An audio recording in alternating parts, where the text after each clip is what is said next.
Eu acho que o Norberto não acessou aqui ainda. Espera aí, vou tentar passar para ele de novo o convite.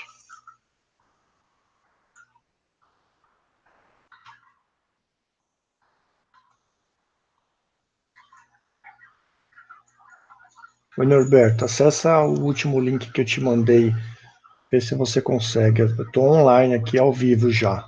Vê se você consegue acessar aí para a gente começar a conversa.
A gente vai ter que editar esse vídeo.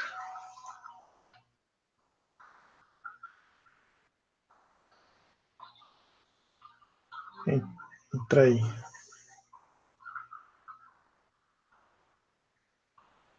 Ei, consegui.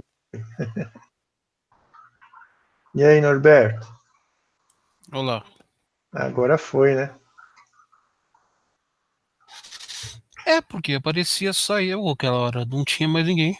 Eu acho que eu tinha te enviado o link de teste, foi isso que aconteceu. É, dizia se você for o primeiro a chegar. E não aparecia mais nada. Beleza, então acho que, eu não sei se você consegue gravar aí, não tem ninguém assistindo. Acho que meu filho está assistindo. Você está vendo aí, Enzo? Não, eu... Meu filho está assistindo. não, depois eu baixo e coloco no canal. Tá bom. Não, eu queria que a gente conversasse sobre um assunto aí que a gente está para ter agora aí principal, né? Que é nesse domingo aí das eleições. E a gente tem ouvido falar muitas coisas aí de vários lados, né? Tanto do lado da esquerda quanto da direita, jovens e você vê até pessoas até com um pouco mais de consciência conversando sobre o assunto. E a gente vê assim muitos falando do Bolsonaro, outros não se identificando, né? Não querendo dar muita opinião sobre esse assunto. E fica meio polarizado, né? A gente vê aí que o que está passando nas mídias aí na televisão, nos jornais. Só depois que a gente viu aí que teve o debate, parece que o Bolsonaro cresceu nas pesquisas, aí as pessoas começam a falar mais dele. Enfim, parece aquela velha história que a gente normalmente vê aí no brasileiro, né? Deixa tudo para a última hora e aquilo que tiver em pauta é o que eu vou tocar, né? É o que eu vou escolher. Não sei o que você pensa sobre isso. É, a gente tá polarizado já faz algum tempo. A diferença é que até a última eleição a gente estava polarizado entre PT e PSDB, né? Agora polarizou entre aqueles que querem continuar com essa brincadeira e aqueles que querem mudar. Foi o fato novo desses últimos 2 anos, desde a retirada da Dilma. O que mudou foi isso. Antes as pessoas que não gostavam do PT iam para o PSDB, que não gostavam do PSDB iam para o PT e ficava polarizado desde 94, né? E aí agora, desde a última eleição, parece que as pessoas acordaram que PT e PSDB é a mesma coisa. A diferença é que o PT é mais radical, o PSDB é mais moderado. Mas os dois são a mesma face da esquerda, né? E agora a gente tem um cara que está de fora do sistema, né? É por isso que ele é atacado de todos os lados. Né, e é verdade, às vezes você escuta falar até em conversas assim com amigos, pessoalmente eles falam, o Bolsonaro nunca fez nada, nunca provou nada, ele tem lá uma pessoa que foi dita que recebeu dinheiro dele indevidamente, funcionário fantasma, melhor dizendo, né? E tem alguns casos lá que ele chamou as outras pessoas de racista, e aí ele é chamado de racista também, então aí no final só vale o que ele fala, não o que os outros falam, né? E eu acho interessante porque a gente vê uma pessoa que meio uma ilha, né? Em meio a tantos políticos com a mesma linha de esquerda, né? E ele se mantendo lá, né? Com poucas pessoas que pensam como ele, e agora que ele está aparecendo, estão querendo derrubar ele de todas as formas, né? Com mentiras, fake news, todos os tipos de assunto. E parece que o que a gente vê é o inverso, né? Quanto mais batem nele, mais ele cresce, né? Parece até um brinquedo, né? O discurso dele é o discurso do cidadão comum, né? O discurso dele é mais ou menos o que a maioria da população pensa. É quando você fala em qual é o problema do Brasil? Bom, a segurança, os bandidos, 70 mil homicídios por ano e tudo mais. Aí você fala com os candidatos, eles estão preocupados em garantir a segurança dos bandidos, em direitos humanos, para não ser maltratado, audiência de custódia, a polícia prende, depois tem que fazer uma cariação com o cara para ver se ele não foi maltratado. E ninguém pensa no cidadão comum que está sendo morto, sequestrado, atacar de tudo quanto é jeito. E ele fala a linguagem da pessoa comum. A pessoa comum quer sair e voltar para casa sem ser atacada. Então ele está conquistando as pessoas através disso. As pessoas já viram que ele está com uma linguagem que é o normal, né? A linguagem do cidadão comum. E acho que é aí que ele consegue conquistar o eleitorado dele, porque ele fala para o cidadão comum. Ele não fala com esses chavões da esquerda que dominou todo o mundo da comunicação, né? Você liga em qualquer canal, você lê qualquer jornal, revista, todo mundo fala a mesma coisa. Você chama os especialistas, lá todos eles falam a mesma coisa.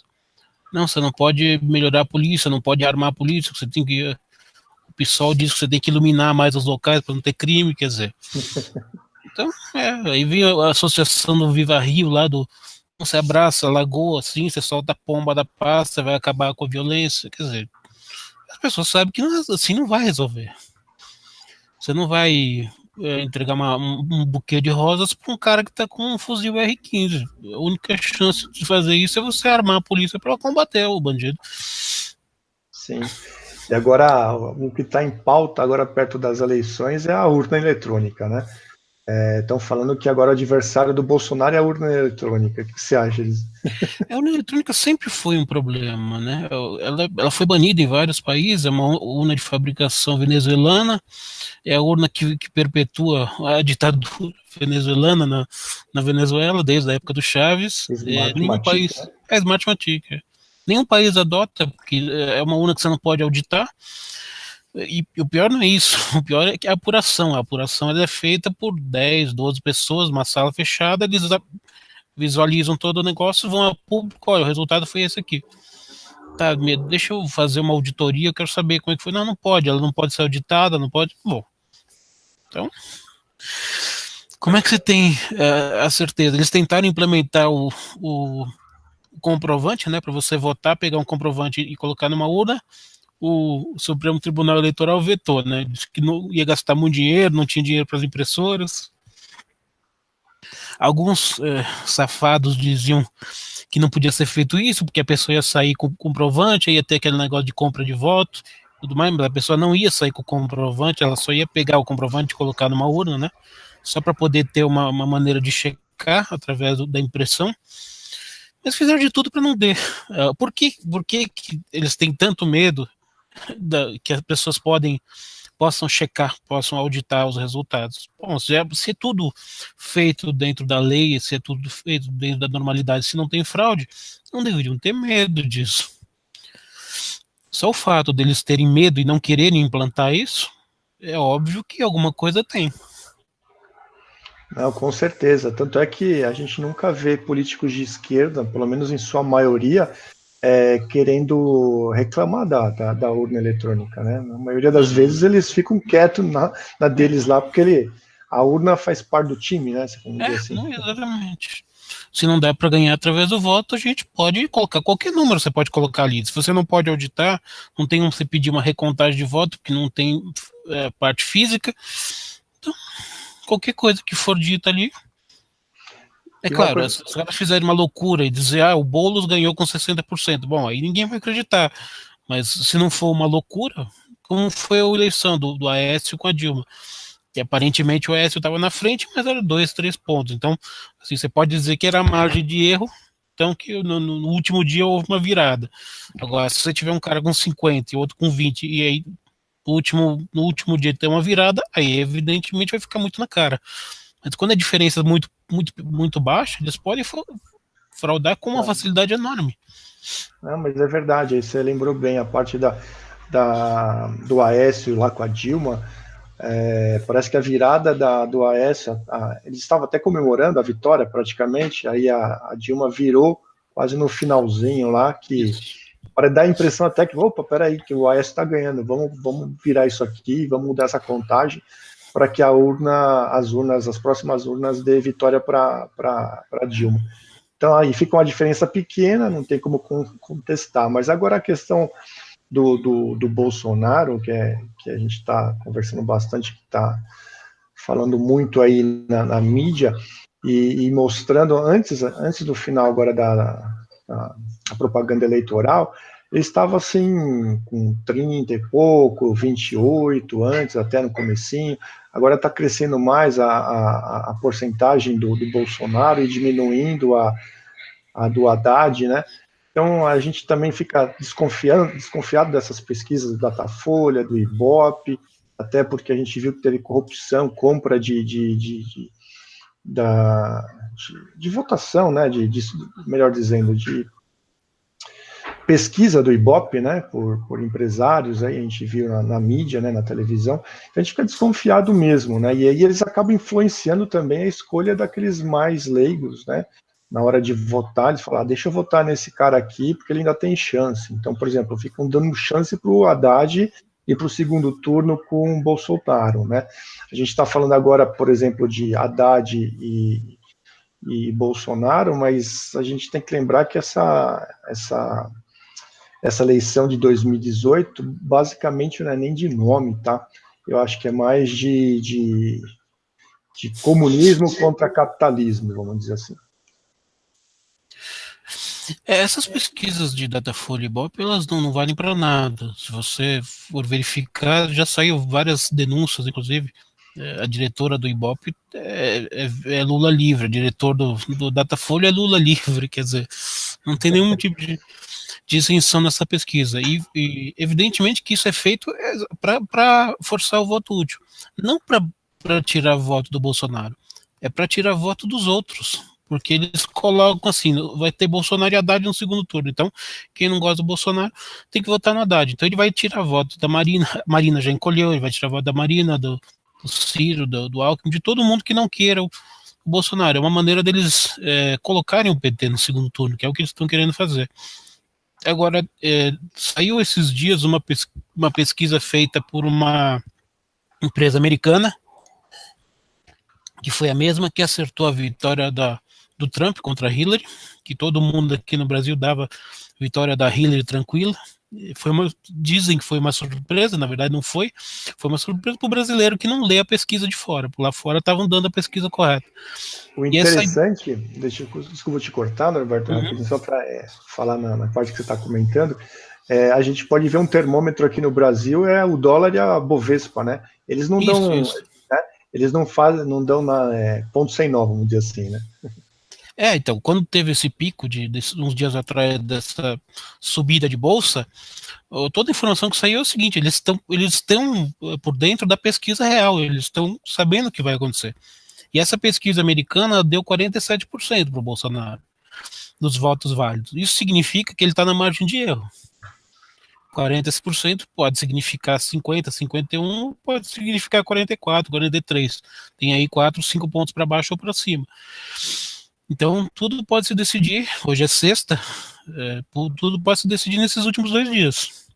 O segundo turno tá na beira, assim. Pode ser tanto um pouquinho para faltando um pouquinho, como pode ser um pouquinho para cima. O que eu ouço falar muito da equipe do Bolsonaro é que eles estão contando com aqueles votos ocultos, né, das pessoas envergonhadas de dizer qual é a pessoa que vai votar. Vai votar lá e vai guardar para ela, vamos dizer assim, né? Isso tem bastante, né? Isso tem, principalmente em rede social, porque as pessoas não podem, dependendo de quem for, por exemplo, de repente ela está numa empresa onde a maioria é de esquerda, o chefe, o dono, de repente assim, ele não pode se manifestar numa rede social, alguma coisa do tipo, porque ele não vai discutir com o chefe, não vai discutir com o dono, pode causar problema para ele. Então tem muita gente que vai votar e diz que não vai votar, porque diz que não vai votar nele porque não pode fazer isso publicamente, porque tem problemas. Artistas, muitos artistas, porque a classe artística quase toda é de esquerda, né? Vive de Lei Rouanet, vive de um monte de coisa do tipo. Você viu que aqueles que se pronunciaram a favor, lá tem 2 ou 3 sertanejos que pronunciaram a favor, já estão sendo atacados. Então, a maioria não se declara, ou se declara da esquerda, quem não se declara da esquerda prefere não falar nada, porque não quer perder público. E aí que é o problema, né? Os artistas não querem perder público, aí você vê uma Anitta lá quase se declarando a favor do Bolsonaro, é porque aquela cantora lá, não me lembro o nome, que teve mais de 1 milhão de dislikes, Foi a Daniela Mercury. A Daniela Mercury, que convenceu a Anitta. Isso. Aí ela começou também a perder um show, até vi no noticiário que ela tinha um show agora esses dias, e aí foi cancelado por problemas técnicos. Aí você vai ver lá que, na verdade, não foi problema técnico, né? É porque quase não vendeu ingresso. Né? Então, eles boicotam. Desde a época do Collor, na campanha do Collor, quem fez... Todos os artistas estavam... Não sei se você lembra, em 89, quando o Collor ganhou do Lula, todos os artistas participavam da campanha do Lula, se abraçando, cantando a música e tal. E tinha duas atrizes que não participaram, que a Regina Duarte e Cláudia Raia estavam no programa do Collor. Elas praticamente foram colocadas na geladeira na Globo, porque não davam mais serviço para ela, não davam nada. O interessante é que está o inverso. A Cláudia Raia nunca mais fez propaganda política, nunca mais participou, porque toda a classe artística é do outro lado, então você fica sendo boicotado ali dentro. Sim. Agora, quem boicotou, na verdade, foi a população, porque a Anitta foi contra o Bolsonaro, né? Lá em 89 foi o contrário, né? Foi porque a pessoa foi contra o Lula, né? Porque em 89 o PT não tinha ido para o poder, o PT tinha aquela imagem de partido ético, o partido cobrava moral, o combate da corrupção.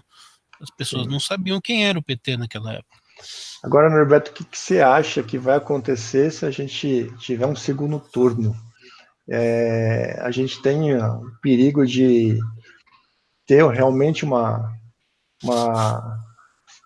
adulteração da urna, um segundo turno onde a esquerda realmente pode acabar ganhando igual ganhou do Aécio, que apesar do Aécio ser de esquerda, centro-esquerda, ganharam, né, do Aécio. Então, eu acho que se a gente tiver um resultado onde tiver um segundo turno e os votos que eram do Ciro, da Marina, do Boulos, se voltar pro Haddad, a gente tem um perigo aí de ficar pau a pau, né? O segundo turno tem muito mais chance de ser fraudado do que o primeiro. Porque o primeiro você tem muitos candidatos e você não tem candidatos muito próximos. Agora, no segundo turno, você ficar nessa polarização como foi Dilma e Aécio, que você, na margem de diferença ali, 2, 3, 4 pontos, a chance de ser fraudado é a mesma. Agora, se ganhar no primeiro turno, resolve esse problema, porque é mais difícil fraudar no primeiro do que no segundo. E evidentemente que no segundo turno todos os os outros candidatos vão estar com o Haddad. O Fernando Henrique já defendeu que se for Haddad e Bolsonaro, o PSDB vai para o lado do Haddad. Ciro, Marina, Boulos, todos eles já não precisa nem perguntar. Talvez o Álvaro Dias não vá, mas o Álvaro tem 1%, não vai adiantar nada. E o Amoedo disse que ia ficar isento e tudo mais. O outro cara que fundou junto com ele o partido disse que vai para o Bolsonaro, mas também é pouca. Parece que ele cresceu um pouco, né? Ele estava com 1%, chegou a 4%, considerando Sim. que a primeira eleição do Partido Novo é um resultado razoável. Mas eu não acredito que o eleitor do Novo vá seguir o presidente e vai ficar neutro. Ele vai acabar indo para o Bolsonaro porque é o que está mais alinhado com o partido. Agora todo o resto vai para o Haddad. Agora, o Haddad todo mundo sabe que é Lula, né? Aquele povo que tirou a Dilma provavelmente não vai colocar o Lula de volta. Sim, Eu acho difícil ganhar, desde que não seja roubado. Eu acho muito difícil o PT voltar pela rejeição da população, porque o PT tem aqueles 20%, 30% daqueles idiotas que foram fanatizados durante esse tempo todo e continuam votando Lula de qualquer maneira. O pessoal que foi comprado com Bolsa Família, que eles passam pelo Nordeste dizendo, olha, se o Lula não ganhar, vocês vão perder o Bolsa Família. E o cara fica desesperado, não, vou votar porque eu não quero perder. É uma compra de voto isso, né? Não, com certeza. E assim, o que eu acho que também o Haddad está ganhando bastante votos é porque eles não estão atrelando o Haddad a Dilma em si, e sim mais ao Lula, né? Porque eles estão pondo a culpa toda na Dilma de tudo ter ficado ruim e que o Lula ia resolver, né? Então, como ele está vinculando o Haddad ao Lula, por isso que ele ganhou essa quantidade de votos. Não, foi a Dilma, eles erraram com a Dilma. Então, peraí, vamos tentar o Lula de novo, porque na época do Lula foi tudo muito bom, estava tudo muito bem, né? Eles esquecem que já vinha razoavelmente bem da época do Fernando Henrique Cardoso, né? Que tinha feito lá o Plano Real, tinha melhorado a economia e o efeito continuou com o Lula, né? Mas aí no segundo mandato dele já não foi lá essas coisas, né?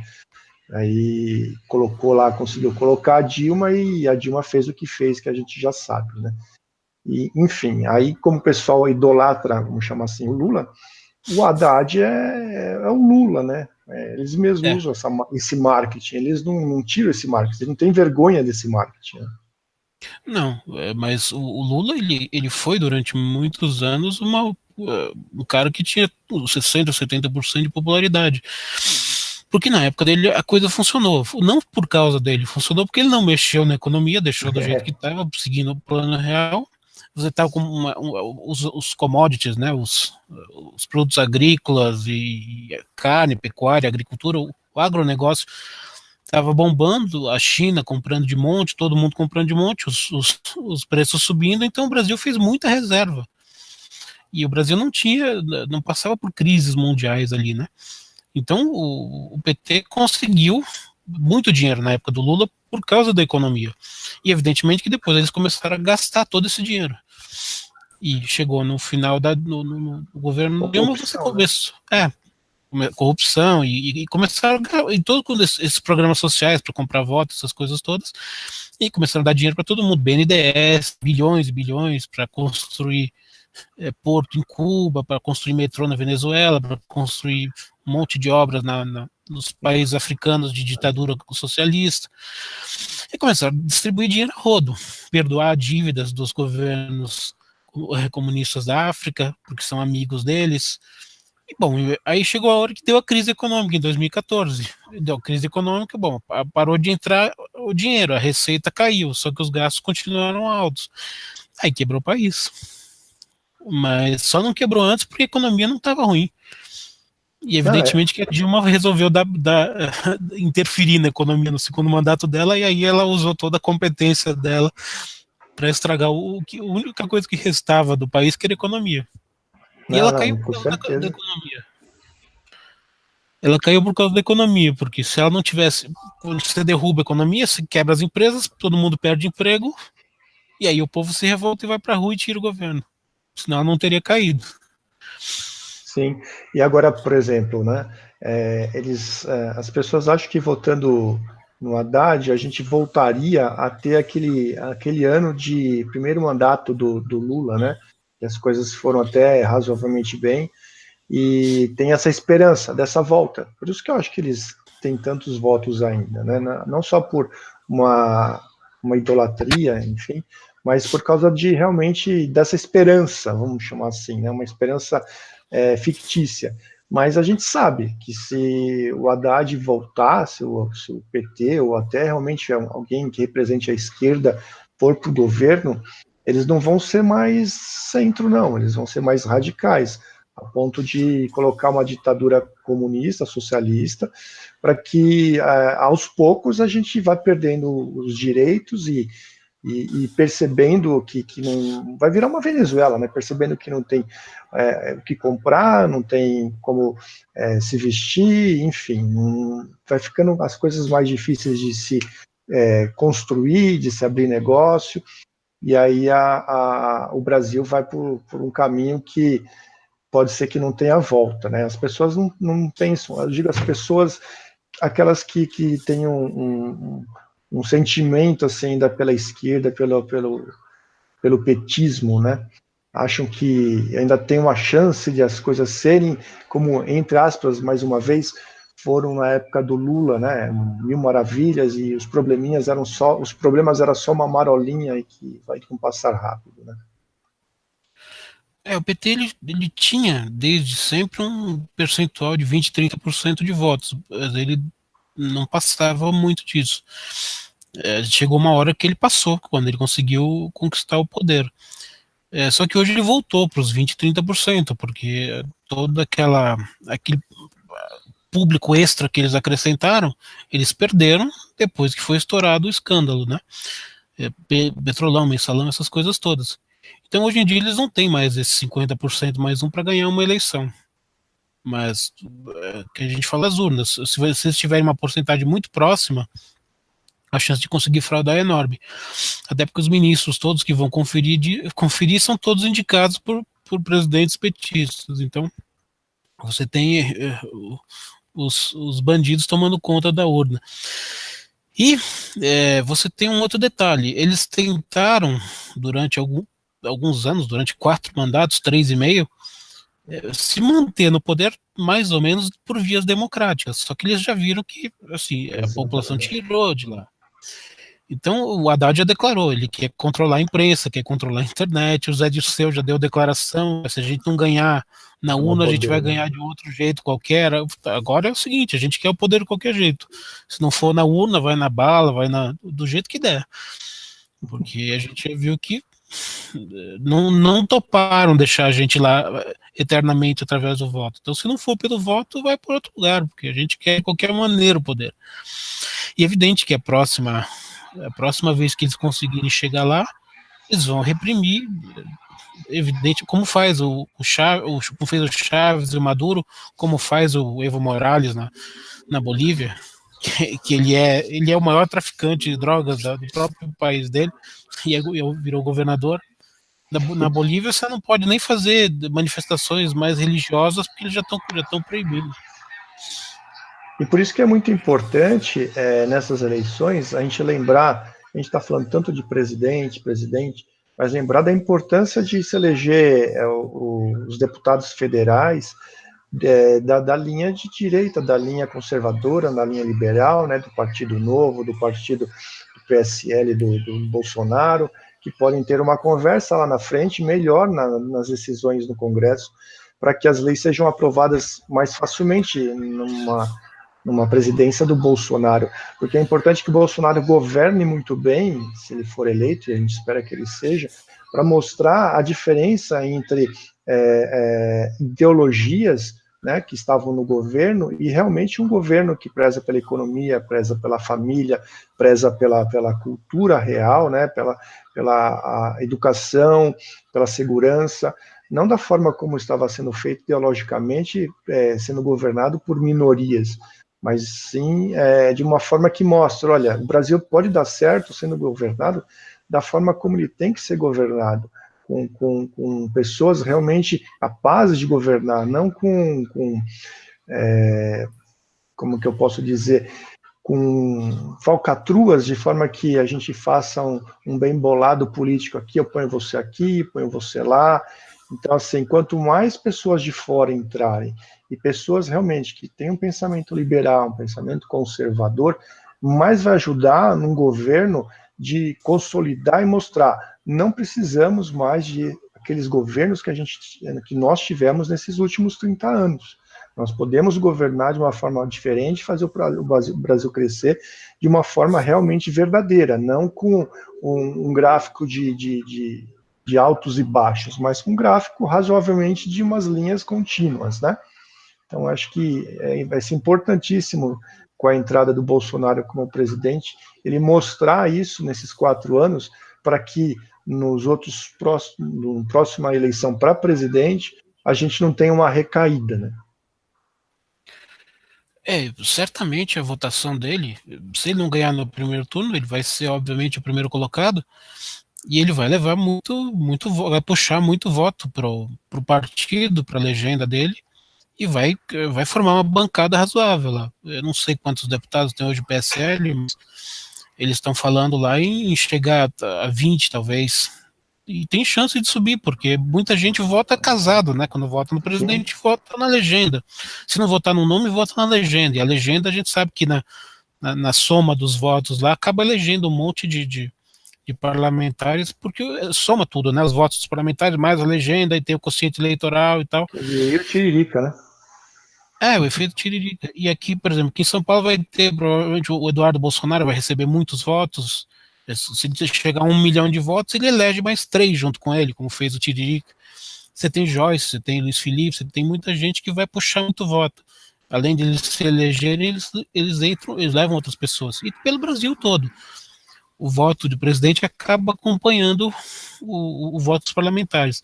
No Senado eu não sei, porque eles não têm grandes candidatos ao Senado. Inclusive aqui em São Paulo, aquele Major Olímpio não é das melhores opções, mas assim, ele meio que funciona meio que... vergonha é o Suplicy, né? Tá na frente.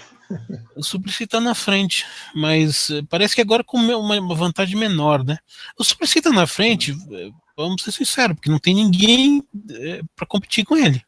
Não, mas é que não faz sentido, né? O São Paulo sempre ser, entre aspas, um anti-PT, e o Suplicy tem tanto voto e tão diferença para o segundo, né? Mas ele caiu fora, né? Na última eleição ele foi chutado do Senado, né? E depois se candidatou a vereador e virou vereador mesmo, mas ele caiu fora do Senado. Ele tá entrando porque não tem nomes. Quem mais é conhecido no Senado? Ninguém. É verdade.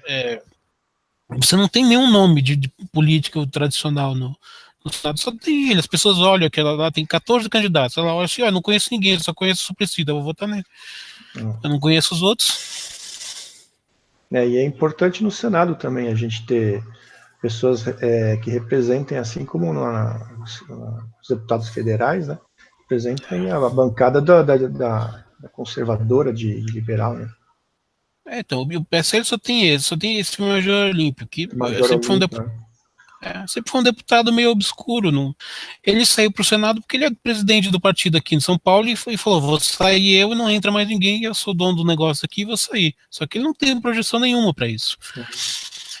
O Partido Novo tem um candidato a senador também, que eu vi, parece que é um piloto, mas é um cara que também ninguém conhece, eles não têm tempo de TV, é um cara que praticamente não vai ter voto. É verdade.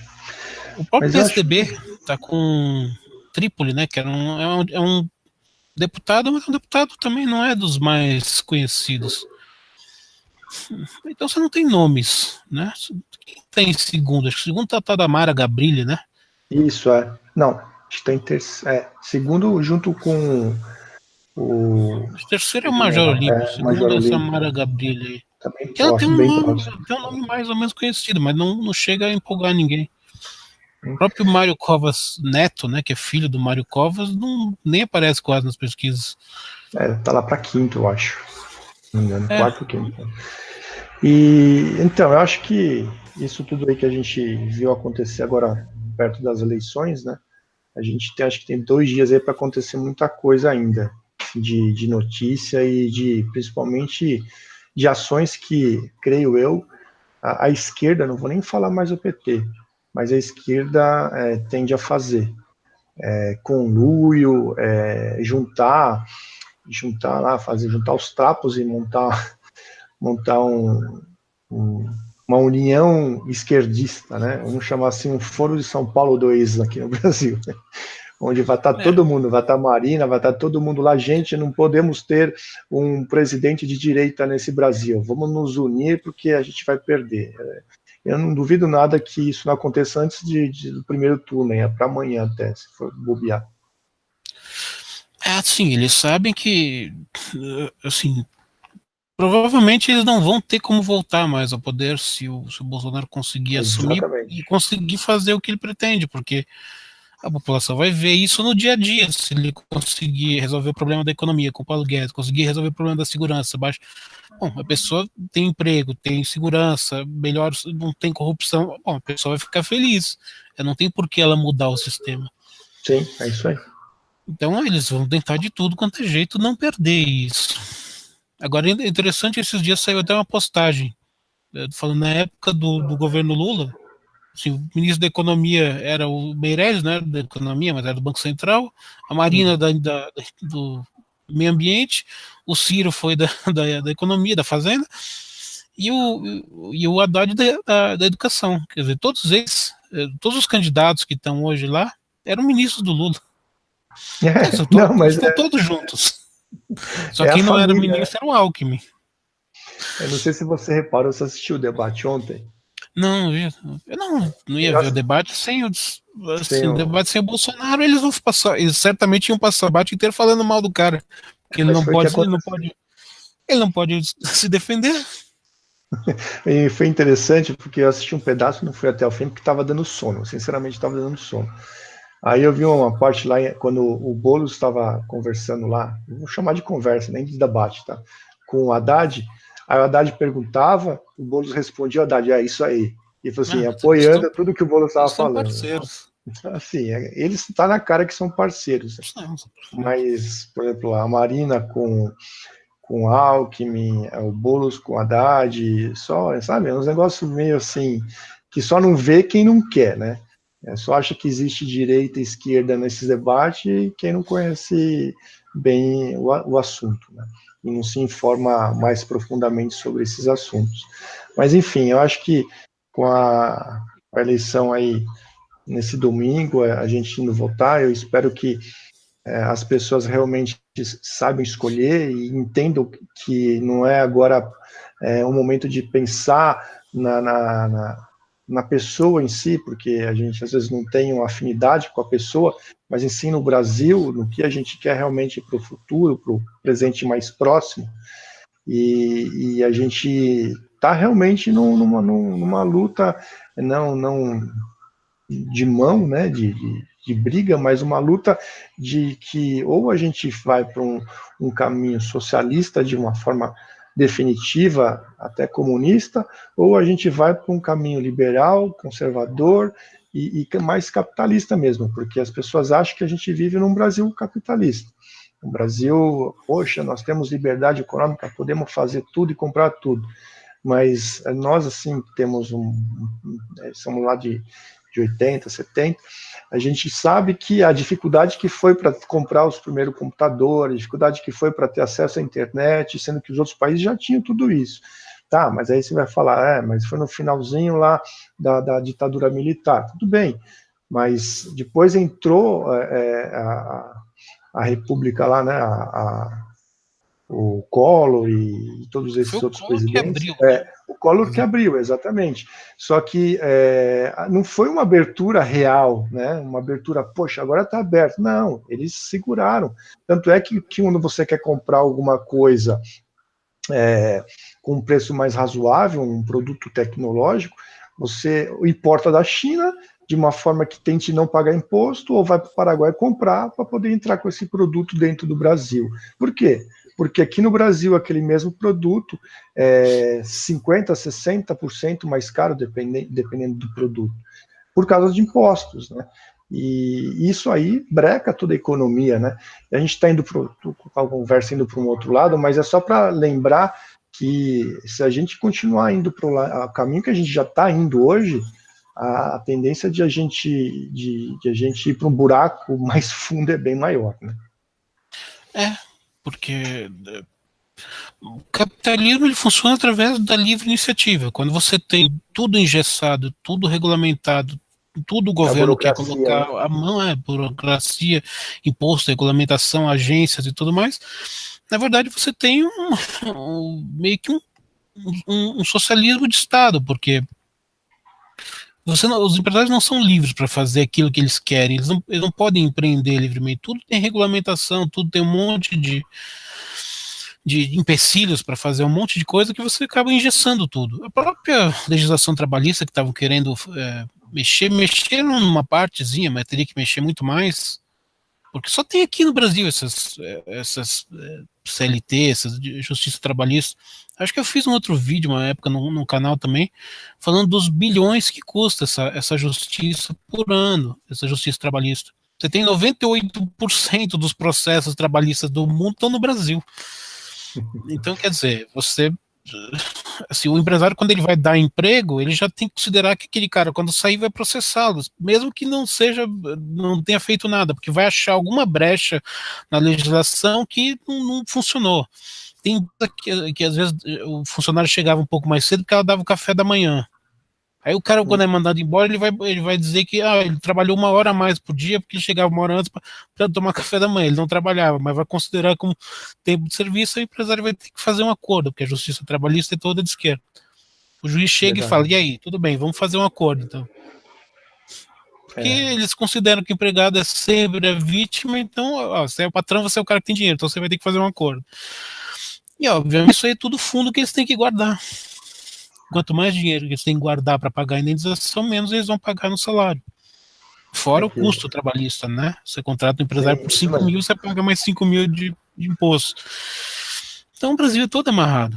O Brasil parece que é o 104º país em liberdade econômica. Então, como é que você pode dizer que é um país capitalista se ele tem 103 países com mais liberdade econômica na frente? Então não existe. Então a gente está nem engatinhando, né? A gente não saiu nem da barriga da mãe, né?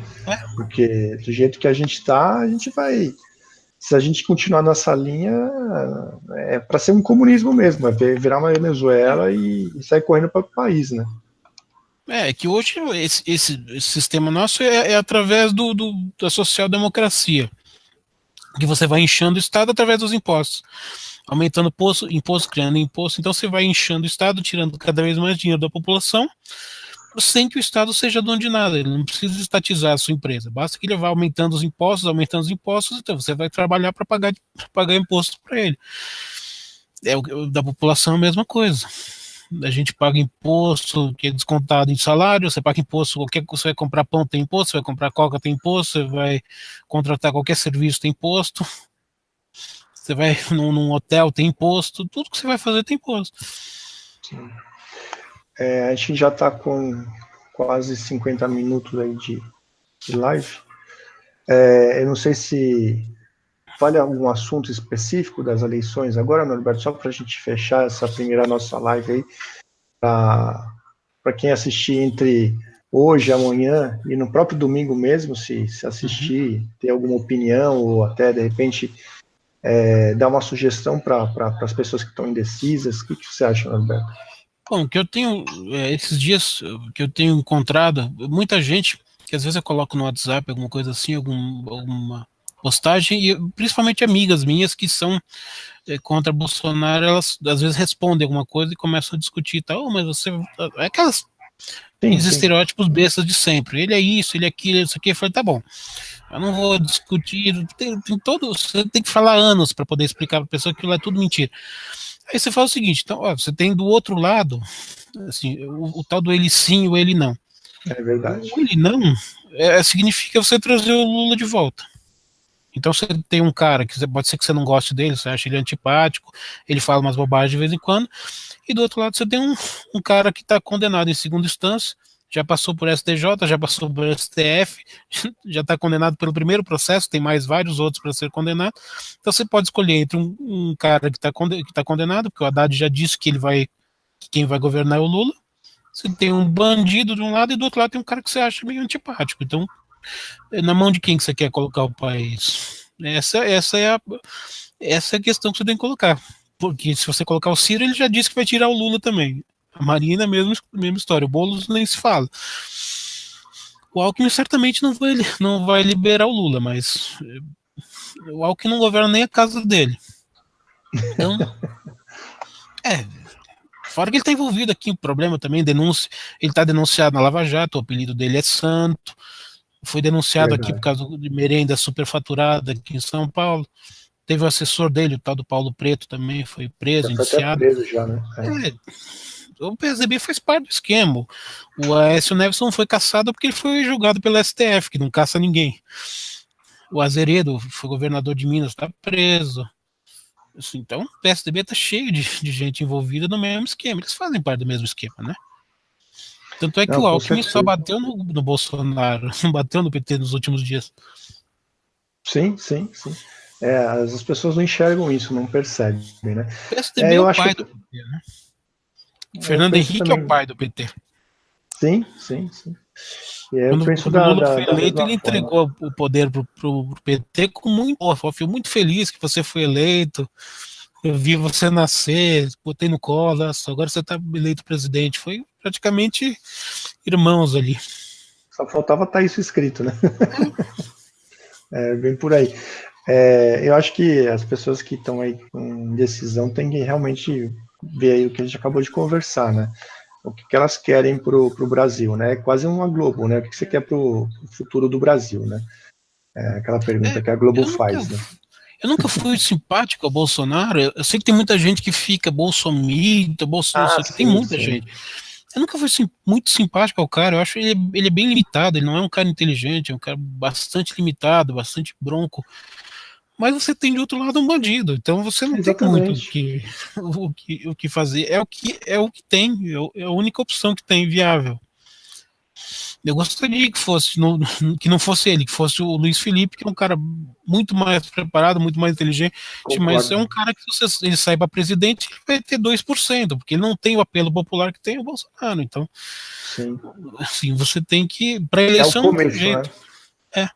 Acho que é um começo de uma mudança com o Bolsonaro, né? Até, claro, como você falou, ele é um cara meio bronco, tudo, mas todas as acusações que estão sendo feitas e são ainda feitas, não tem nexo.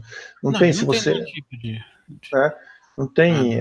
Acusações assim, falsas, não é nem acusações de crime ou coisa do tipo, né? Essas de racismo, fascismo. E as pessoas acabam abraçando. Negro, como é que pode ser racista? Como é que um racista casa com filho de negro? Ele vai ter filho com ela ainda. Mas é coisa das minorias aí que ficam falando isso e aí leva. Então, só que são minorias, as minorias que são de esquerda. Sim. Porque você teve agora um maquiador, um dos maquiadores mais famosos do Brasil, gay, que declarou a partir do Bolsonaro. Ele está sendo patrulhado pela militância gay. Quer dizer, então o gay não tem liberdade de escolha, ele tem que ser da esquerda. Se ele for da direita, ele já não presta. Mas é bem por aí. Então, acho que as pessoas tinham que parar, pensar, analisar esse sentido e parar. Poxa, você não gosta do Bolsonaro? Tudo bem. Onde a gente não gosta, ele não é perfeito, ele não é o cara melhor de todos para ser o presidente, mas é o que o Norberto acabou de falar, é o que a gente tem para hoje. Então, a gente tem que abraçar para a gente não pegar e ficar com um negócio estragado aí mais 4 anos e talvez, sei lá, não tenha mais volta, né? Então, acho que a escolha que a gente tem que ter é essa, baseado nessa conversa que a gente teve e em tudo que a gente tem visto aí sendo falado por pessoas realmente renomadas, né, pessoas que dê para confiar mesmo, né, porque a mídia às vezes distorce muitas coisas e aí a gente acaba sendo iludido, né? Então é isso, eu acho que essa votação aí deve sair para o Bolsonaro mesmo, espero que seja no primeiro turno, eu não gostaria que fosse no segundo turno, porque eu tenho realmente um grande medo de que essa disputa seja muito acirrada e até tenha uma certa fraude aí lá no final. Acirrada não vai ser fraude se for o segundo. Agora, pode falar. Agora é engraçado isso, porque essa patrulha que a gente estava comentando, das minorias, supostas minorias, só funciona para ele por quê? Porque ele não é do sistema. o Ciro Gomes já disse que o Fernando Holliday, que é vereador aqui em São Paulo, que é negro, disse que ele é capaz. Quando ele era casado com a Patrícia Pilar, perguntaram qual é a importância dela na sua vida. É dormir comigo. O Lula já disse que Pelotas é a capital dos viados, é polo exportador de viado. O Lula falou mais que todos eles, né? O Lula, o Ciro Gomes, todo o tempo. Eles podem, né? Eles podem. O Ciro Gomes disse que ia receber, o Sérgio Moro, se mandasse a Polícia Federal lá, ele ia receber a bala.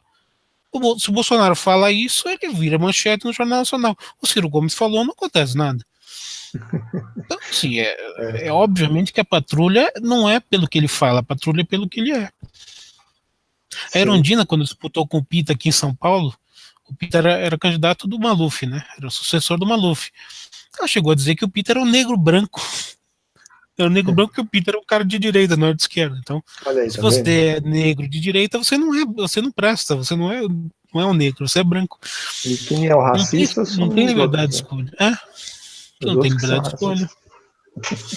Assim. Tá, mas acho que é isso, acho que para essa primeira live aí era para a gente conversar sobre esse momento histórico que a gente está vivendo no Brasil, um momento, eu acho que é uma das principais, se não for a principal eleição de todos os tempos do Brasil, porque ou é uma virada de chave, ou é continuar com a mesma coisa e, enfim, não quero nem pensar. Eu acho que a gente não vai continuar como está. Assim, as duas chances que tem são, ou você muda totalmente o sistema, você limpa completamente o sistema, ou você vai ter um candidato que vai implantar um regime mais duro aqui, um regime do tipo Venezuela. É que as pessoas estão vendo a Venezuela hoje, mas quando a Venezuela começou na época do Chaves, 15 anos atrás, ele foi endurecendo as coisas aos poucos. Depois de 15, 20 anos, chegou nessa desgraça que está hoje. Mas a ideia primeira é você concentrar o poder. E certamente isso vai acontecer com a Haddad. Então você não tem como continuar o que está hoje. Ou você afunda de vez num início de ditadura, num planejamento para ditadura, ou você muda a chave para um outro tipo de governo que a gente nunca teve. É a eleição mais importante desde a redemocratização. Eu também acho assim. A gente nunca teve um candidato desse tipo com chance de vencer. Não, com certeza. Nunca tivemos mesmo. Sempre foi esquerda e centro-esquerda. Mas acho que é isso, Norberto. Você quer falar uma última palavra aí para a gente finalizar? Senão vai ficar muito tempo. É a nossa primeira live. Não, sobre a eleição é isso. E evidentemente que ele vai ter muita dificuldade de governar se o Bolsonaro ganhar. Ele vai ser patrulhado por toda essa grande imprensa que persegue ele antes de ser eleito, vai continuar perseguindo depois de ser eleito. Basta ver o Trump. O Trump foi atacado por toda a esquerda americana, que é basicamente os grandes jornais e as TVs, tirando a Fox. Ele foi eleito e continua sendo atacado, continua sendo vítima de fake news, só que ele tem o apoio do povo. E o Bolsonaro vai ter que ser a mesma coisa aqui, ele vai ser atacado de tudo quanto é lado, e ele vai ter que se sustentar com o apoio do povo. Então ele vai ter que seguir aquilo que ele está prometendo. Porque a única coisa que ele tem é o apoio do povo. Se ele perder o apoio do povo, ele não tem mais nada. Porque não vai ter maioria no Congresso, não vai ter maioria na mídia. Ele vai ter que governar com o apoio da população. Acho que já é uma evolução, porque acho que o Brasil nunca teve um tipo de governo que a gente pode ter no próximo ano, né, nos próximos 4 anos, que é a população junto com o presidente, né, e, claro, a esquerda batendo com tudo nesse governo, né, e fora a dificuldade, fora a herança que ele vai ter econômica, né, financeiramente está falido, né. Então é mais uma dificuldade também, né, então não é ser da água para o vinho tão rápido assim, né. Mas acho que é isso aí. O primeiro ano vai ser só de reforma, basicamente reforma. Tem uma vantagem porque o Bolsonaro não é a esquerda que gosta de manter todo esse monte de privilégios, funcionalismo, cacete A4, e ele não tem isso. Paulo Guedes, que deve ser o ministro da Economia, não tem isso também. Então eles sabem que vão ter que cortar custos, e eles vão cortar custos. Coisa que a esquerda nunca faria, porque faz parte, né, o funcionalismo, aquela burocracia do Estado faz parte do público deles. Eles sempre defendem esse público. Sim, esse público é cativo deles também. Né? Beleza, Norberto, legal essa conversa aí. Obrigado aí por mais a primeira, né? Não é nem por mais, a primeira conversa que a gente teve aí a gente vai marcando umas próximas conversas aí, talvez logo após a eleição aí, para a gente discutir os resultados. Beleza? Sim, vamos fazer. Legal. Valeu, gente. Um abraço Obrigado. aí. Curte aí o canal do Norberto, Norberto Iazeta. Tem o meu canal, que é o Conservador da Verdade. Até a próxima aí. Valeu. Um abraço. Abraço. Tchau, tchau. Tchau.